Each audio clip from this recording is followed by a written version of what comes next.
जीवाच्या रूममध्ये त्या दोघांचा हँडमोल्ड बघून काव्याला कळतं की जीवा अजूनही तिच्यावर तेवढंच प्रेम करतो।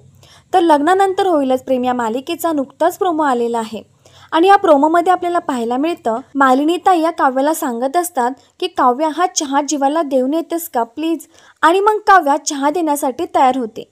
काव्या तो चहा घेऊन जीवाच्या रूममध्ये जाते तेव्हा रूममध्ये नंदिनी नसते आणि जीवाही वॉशरूममध्ये असतो। तेव्हा काव्या जवळच ठेवलेल्या टेबलावर बघते तर त्या दोघांचा हँडमोल्ड तुटलेल्या अवस्थेमध्ये तिला सापडतो आणि जीवाने ते जोडण्यासाठी ग्लू जवळच ठेवलेला असतो। ती तुटलेल्या त्या हँडमोल्डची एक काच हातामध्ये घेते तेव्हा तिला समजतं की हा हँडमोल्ड तुटलेला आहे आणि जीवा त्याला जोडण्याचा प्रयत्न करत आहे।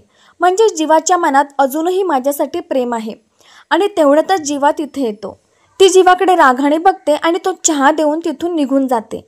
तर आता दुसरीकडे दाखवतात जीवा हा मिथुन काकांना सांगत असतो की जितकं प्रेम काव्याने माझ्यावर केलं नाही ना तितकं प्रेम नंदिनी माझ्यावरती करते।